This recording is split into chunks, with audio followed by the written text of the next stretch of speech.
So let's talk about ketosis and ketones. The keto diet is becoming increasingly popular from what I've seen. It's actually the diet that I'm on at the moment. How does that play into everything we've talked about? Yeah. So this is an opportunity for me to do a little bit of nutrient biochemistry or a little discussion of metabolism so that people appreciate what ketones even are and where they come from. So the entirety of the human body is a metabolic hybrid in that the body is largely burning fuel from two sources.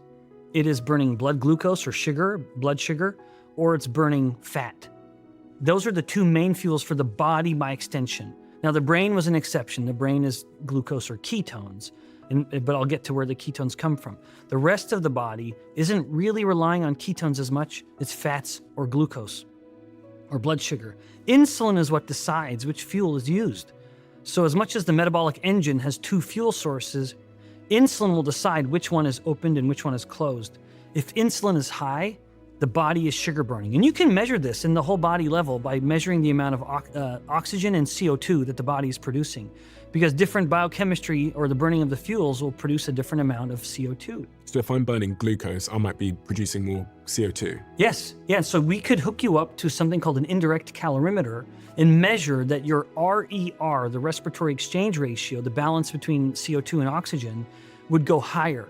So we increase your insulin. Like if I infused you with insulin in the next few minutes, we would see that your RER would go up and we'd say, boy, you're sugar burning.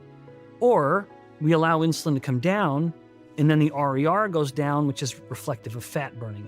So it's insulin that determines whether the body is sugar burning or fat burning. Now, when insulin has been low for about 16 or so hours, something interesting starts happening at the liver. So the liver, with insulin being low, is burning a lot of fat, including its own fat that the liver can store. The liver can store fat, but also fat coming from fat cells.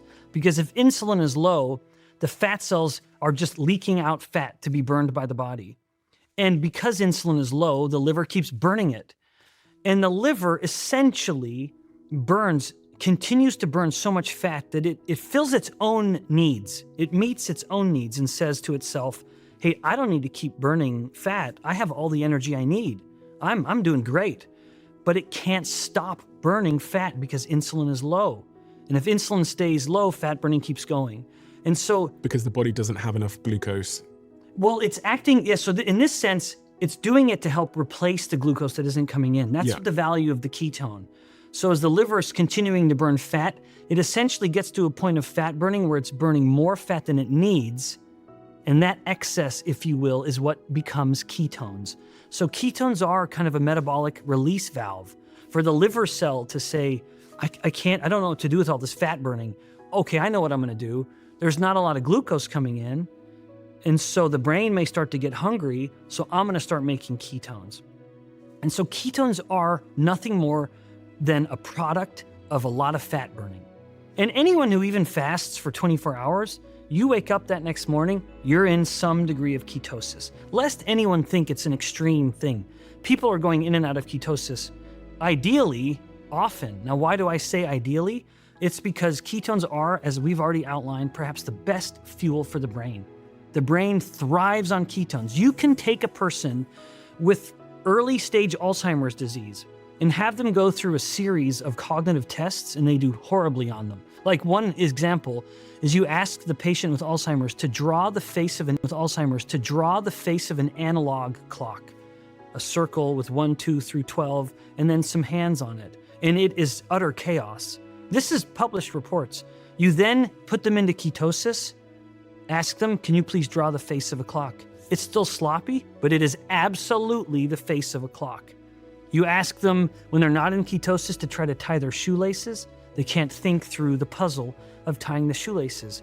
Ask them to do it again when they're in ketosis. All of a sudden, they can tie their shoelaces. More than that, they can get themselves dressed. All of these are published case reports. It's just my long-winded way of saying the brain thrives when it has ketones as a fuel source. But the benefits don't stop there. My lab published a report finding that when humans were in ketosis, which is just a term for ketones being elevated, we pulled out small pieces of belly fat and measured the metabolic rate of that belly fat. And we found that in ketosis, the metabolic rate of that belly fat was 3 times higher than when the people were not in ketosis. What does that mean? Yeah, so that means that the fat was suddenly behaving in a much more energetic way. That fat tissue has a very low metabolic rate.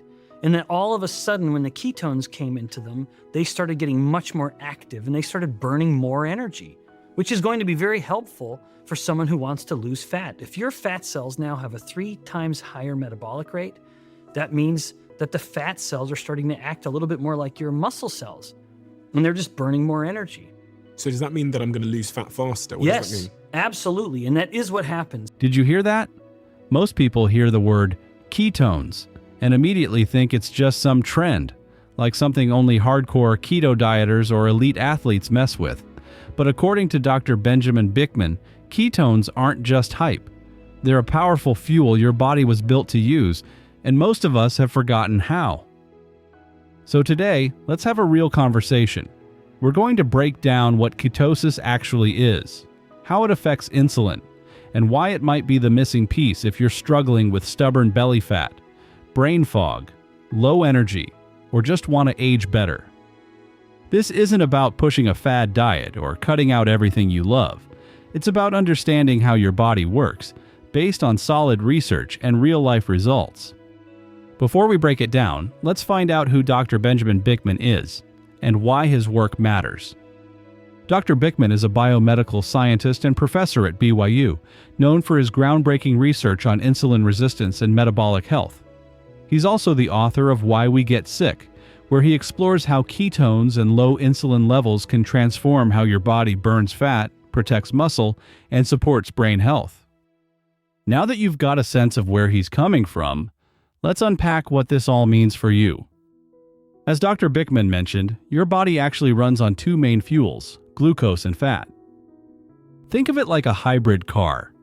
You've got a sugar tank and a fat tank, and which one your body taps into all depends on one thing: insulin. When insulin is high, which happens after eating carbs or snacking all day, your body stays locked in sugar burning mode. But when insulin drops, that's when fat burning kicks in, and your liver starts producing ketones. Now here's something cool. Your brain can't burn fat directly. It needs glucose, or ketones. And ketones?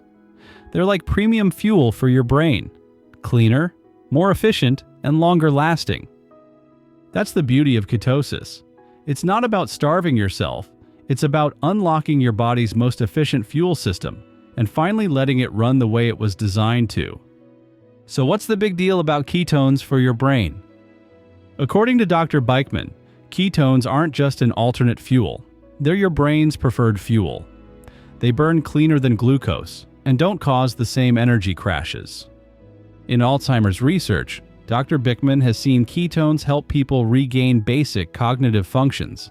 We're talking about people who couldn't draw a clock or tie their shoes, suddenly able to do those things again after introducing ketones. And I've felt this too. When I'm in ketosis, my focus sharpens. Thoughts come faster, words flow easier. It's like someone flipped a switch in my brain. Ketones don't just fuel the mind, they protect it. They reduce brain inflammation, support your mitochondria, and may even slow aging at the cellular level. Let's talk fat loss because this part is wild.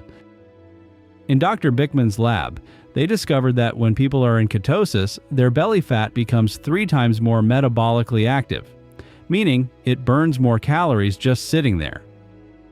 That's because insulin normally blocks fat burning. High insulin tells your body to store fat, not burn it.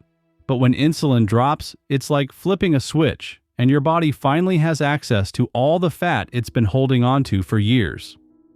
Personally, I didn't start keto to lose weight, but the fat loss happened fast. No crazy workouts, no starving myself, just eating in a way that let my body finally do what it's built to do. Worried that keto might make you lose muscle? I was too, but here's the truth. Dr. Bikman's research shows that ketones actually help protect muscle. When muscle cells are exposed to ketones, they're more resilient to stress and less likely to break down. Elite athletes are now drinking ketone esters before workouts, not to lose weight, but to preserve strength, improve endurance, and delay fatigue. Plus, ketones help reduce cortisol, the stress hormone that breaks down muscle, and help preserve amino acids. So if you're losing muscle on keto, it's probably not the diet. It's likely because you're not eating enough, not hydrating, or not getting enough protein. Keto done right isn't about wasting away, it's about becoming leaner, stronger, and more efficient. Now here's the big mistake so many people make, thinking it's all about calories. Dr. Bikman says this is where most diets go wrong. People cut calories and maybe lose a little weight at first, but if they don't lower insulin, their bodies still hold on to fat. Worse, they feel hungry all the time. Cravings get worse. Energy crashes, and then comes the rebound. That's why calorie restriction alone fails in the long run. It doesn't fix the root problem, high insulin. You have to lower insulin first. Then your body will actually want to burn fat. The real power comes when you stop eating to starve yourself and start eating to fuel your body right. When insulin stays low, hunger hormones rebalance. You feel full longer. Cravings go away. You don't have to force yourself to eat less. It just happens naturally. Dr. Bikman always says, don't fear food. Fear the wrong kind of food. The goal isn't to eat tiny portions. It's to eat real food that keeps insulin low and energy high. Whole eggs, salmon, avocados, steak, leafy greens. These foods nourish your body and make fat loss sustainable. You're not punishing yourself. You're finally feeding your body what it needs. So how do you actually lower insulin? Here's what Dr. Bikman recommends. Step 1. Cut refined carbs. Sugar, white bread, cereal, chips. These spike blood sugar and insulin. Swap them out for whole foods. Step 2. Stop constant snacking. Every time you eat, even a tiny snack, insulin goes up. Try sticking to 2 or 3 solid meals per day. Step 3. Focus on protein and healthy fats. Eggs, beef, fish, olive oil, avocado. These foods are insulin-friendly and super satisfying. Step 4. Try intermittent fasting. Even a 16.8 window can give your body time to lower insulin and tap into fat for fuel. Step 5. Move your body. Resistance training, walking after meals, anything that helps your muscles soak up glucose and reduce insulin resistance. Remember, control carbs, eat real food, don't fear fat, and give your body time to reset. Now you might have heard keto is bad for your gut, but Dr. Bikman says that's a myth. Yes, fiber is great, but your gut bacteria can thrive on more than just fiber. They adapt. They feed on proteins, fats, and the nutrients in whole foods.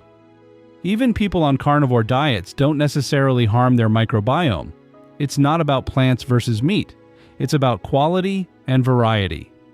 So no, keto doesn't destroy your gut. What hurts your gut is ultra-processed foods, artificial sweeteners, seed oils, not steak and eggs. So, are there any downsides to going keto? The main one Dr. Bikman mentions is something called metabolic inflexibility. If you're keto for a while and then suddenly eat a bunch of sugar, your blood sugar might spike more than usual. But that's temporary. It's your body adjusting. And it doesn't mean keto is dangerous. It just means your metabolism got so good at burning fat, it needs a minute to relearn carbs. In the big picture, the benefits far outweigh that one hiccup. Here's the big takeaway. If you want to lose fat, protect your brain, and boost your energy, you've got to stop thinking it's all about calories and start focusing on insulin. According to Dr. Bikman, ketosis unlocks your body's natural ability to burn fat, preserve muscle, and feel better than you have in years. So, how's your insulin doing? Let me know your keto experience in the comments. What worked? What surprised you? And what you've learned. If this video helped you, give it a like, hit subscribe, and share it with someone stuck in a weight loss rut or battling brain fog. Until next time, burn smart, fuel clean, and keep optimizing your body and mind.